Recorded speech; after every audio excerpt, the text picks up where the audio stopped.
Alright, what's up guys? My name is Zach, and today I am driving a 2000 Daihatsu Move XX Custom Aero down. Up front is a 0.6 liter turbocharged inline 4, and down below is a 4-speed automatic transmission. Now, I am super excited to be driving this Daihatsu Move for two reasons. First of all, it's a K car, it's turbocharged, it's fun, it's awesome. And it's something that we don't see a lot here on American roads. I've never driven a Daihatsu Move before, and so I'm excited to share that with you here today. But the second reason is the fact that this is kind of a very interesting period for K cars. As we move into the 2000s, their cool, wacky weirdness started to somewhat fade away. And so this is one of the last big, wacky, wild, oddly named vehicles. I'm excited to share all of that with you here today. But if you would like to submit your own vehicle and have it reviewed here on the channel, you can head on over to my website, zackpradel.com/submit.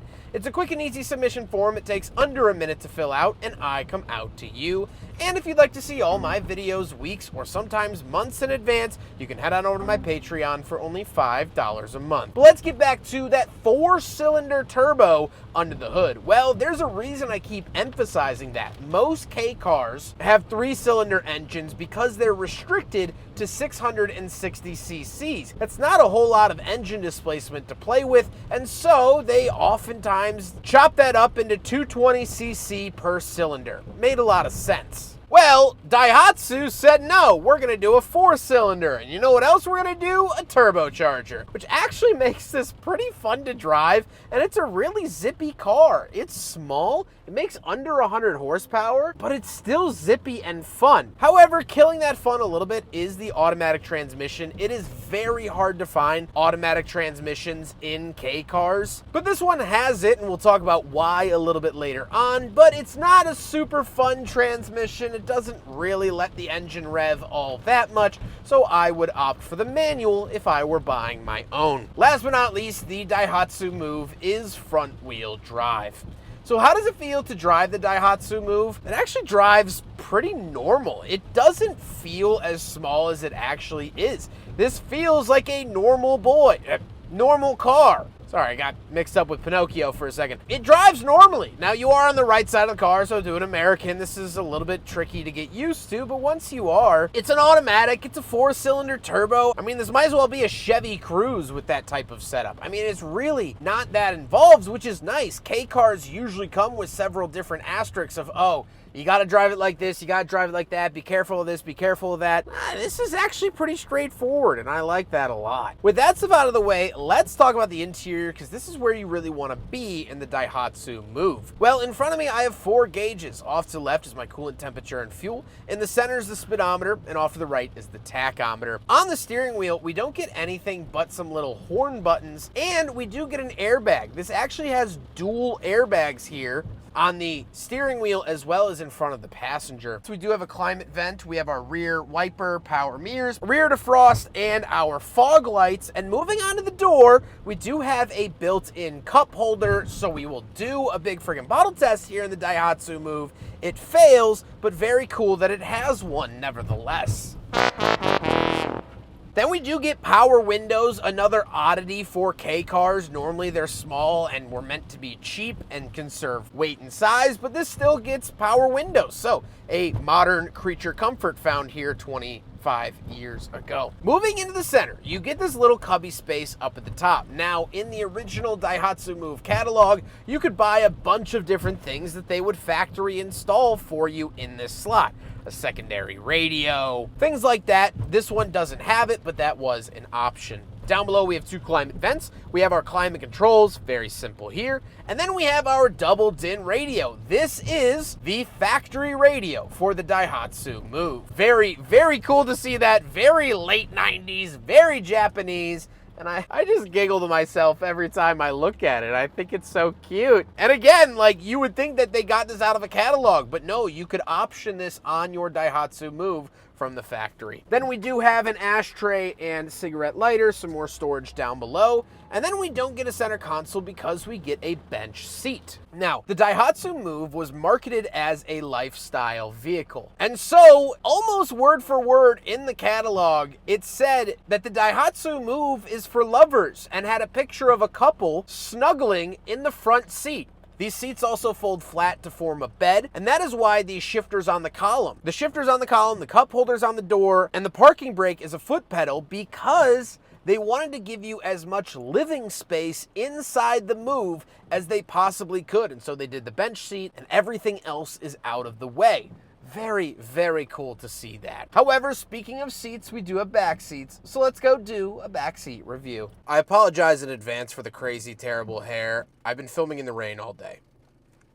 All right, so we're in the back of the Daihatsu Move, and a couple of things to note. First of all, headroom great, knee room great. In the late 90s, early 2000s, they started to expand K cars upward, which is really, really cool. They actually stopped the regulation on K car height, so they were able to make them more comfortable, which is really nice. The seats are a little hard, but not terrible. Again, if you take the headrests out and fold these down, it does fold flat into a bed. But the one thing I did want to talk about is over my shoulder here, this giant speaker. This is a factory option for the Daihatsu Move. Again, a lifestyle vehicle. I don't know how you pronounce it, Carrozzeria? Very, very popular JDM brand. It's basically our Bose here in the States. You saw this in a lot of other aftermarket JDM cars and factory JDM cars. It's built by Pioneer, and so this is just such a really cool piece of JDM history. This was a factory option, a sound bar in the rear. Please don't clip in the rear and put it in a different video out of context. Maybe I shouldn't have pointed that out. Anyway, we're in the back of the Daihatsu Move. It's very, very cool. But let's hop out and take a quick look at the trunk and very back of the Daihatsu Move, and then we'll talk about the looks. All right, we're on the back of the Daihatsu Move. You do have a handle here, and it is a giant opening door. Absolutely love to see all of that. Here's a better look at that speaker bar that I was mentioning earlier. We get the nice logo there. Other than that, nothing really too crazy back here. We do have a little light. You could turn that on and off. Love to see that. But there you go. That is the trunk of the Daihatsu Move. You can also fold these forward, and then there we go. Push them all the way forward. So both seats do it. It's kind of annoying to do, so I'm just gonna do it to the one, but both seats move forward so you could have a ton more cargo space. Again, very forward thinking for the Daihatsu Move lifestyle vehicle. You also do have a backup beeper. A lot of JDM cars do. Now we gotta talk about the looks, and I don't think it's the coolest, weirdest, wackiest looking K car. However, part of the custom trim level got these giant tall taillights. The XX gave it the crossbars up on the roof, and the Aero down is the side skirts and bumpers that you see. It looks more like a tuner car than a straightforward box. That was what all of those extra names meant. I like the size of it, I like the design of it, and overall, it's just something fun. I wish it was in a slightly more fun color, but I'm not gonna complain because the vehicle is so special otherwise. With all of that being said, let's get on to my final thoughts. What do I think driving a Daihatsu Move XX custom Aero down? Well, of course, this is another fun and special experience. Driving K cars is always such a treat here on the channel, and I'll never say no to one. We never got this classification of car here in the States, and so they're always oddities, they're always special and fun. And this is something extra special and extra fun because this car was focused on lifestyle. This was meant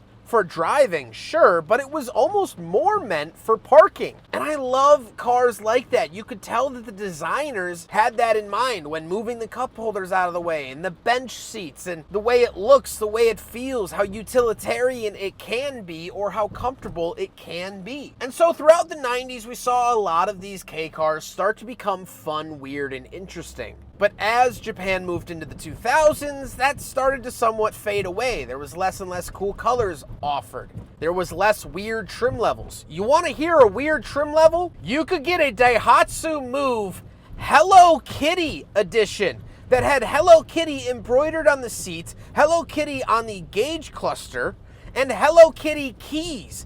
Even the door locks were Hello Kitty. That's something you could have optioned with one of these. That's the level of silly that I'm talking about. And so this was kind of a last breath of Japan really truly expressing themselves, letting their hair down before the seriousness of the 2000s took over. So that's why I love driving K cars, because they are silly. They don't make a whole lot of sense, but they're joyous. They're a little golden retriever running down the beach. He doesn't know that high tide is coming. He doesn't know that the rain is coming, but that doesn't matter. The golden retriever is just happy to be chasing his toy.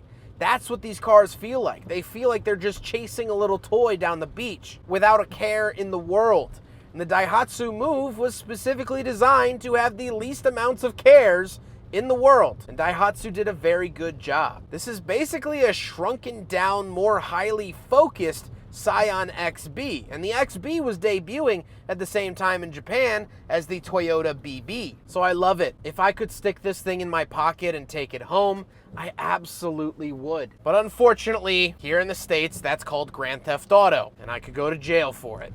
So instead of stealing this Daihatsu Move from the owner, Chris, I'm just gonna take some really high quality video of it and just play it back every few days. I hope you guys enjoyed the video. Huge thank you to Chris for letting me borrow his Daihatsu Move for today's video. Chris has been absolutely wonderful to work with. I've also reviewed tons of his other JDM cars. He's a huge asset to the channel. He's a good friend, and I always know I can trust him to pick up something strange, and that was the Daihatsu Move XX Custom Aero down for today's video.